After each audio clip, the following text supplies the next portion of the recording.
Hello everyone, আসসালামু আলাইকুম। As a blog থেকে সবার সুস্বাস্থ্য কামনা করে আজকের ভিডিওটি শুরু করছি। আমি জান্নাত। আজকে এখানে থাকছে হলো এই যে আমরা কিছু চালের গুঁড়ো নিয়েছি, তারপর এই যে এখানে নিয়েছি পেঁয়াজ কুচি এবং আলু কুচি।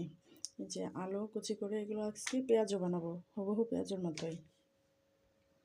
তো এখন একে একে সবগুলো এটাতে মিশিয়ে নেব, তারপর ভালোভাবে মাখিয়ে নেব। তার সাথে প্রথমে আমি দিয়ে দিচ্ছি যে এখানে কারি পাউডার অল্প কিছু, যেটা আদা জিরা সংমিশ্রণে হয়ে থাকে, দিয়ে দিচ্ছি। এখন দিয়ে দিব হলো এই যে 1 চামচ মরিচের গুঁড়ো। একটু কাঁচা মরিচ যেহেতু দিচ্ছি না, সেজন্য এগুলো দিচ্ছি একটু মরিচটা বাড়িয়ে।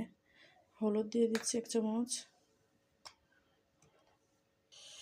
এখন দিয়ে দিব লবণ পরিমাণ মতো, সাথে দিয়ে দিব একটু পানি। এই যে আমরা এটা মাখিয়ে নিয়েছি, এখন এই যে ফ্রাই প্যানে বসিয়ে দিয়েছি। এখন আমরা তেল দিয়ে এটা বানিয়ে ফেলবো।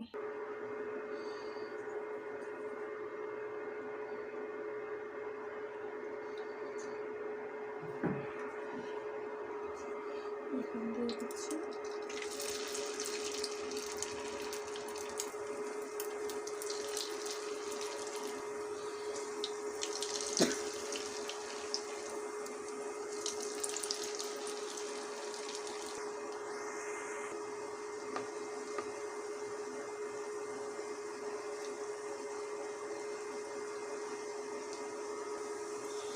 এটা হয়ে আসছে অনেকটা প্রায়, এখন একটু উল্টে দেবো।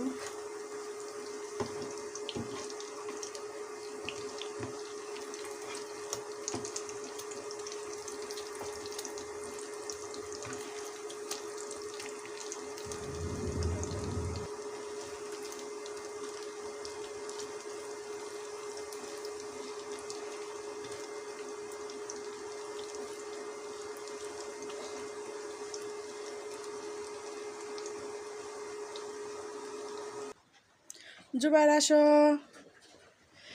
এই যে গরম গরম পাকোড়া এখন পেঁয়াজে তৈরি হয়ে গেছে আমাদের, এখন বসে খেয়ে ফেলো।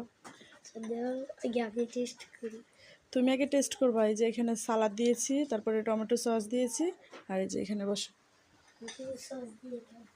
স্টার। এবার আমরাও খেয়ে দেখি। ওয়াও,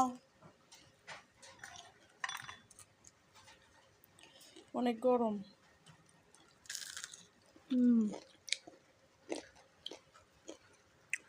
দারুণ মুচমুচে হয়েছে।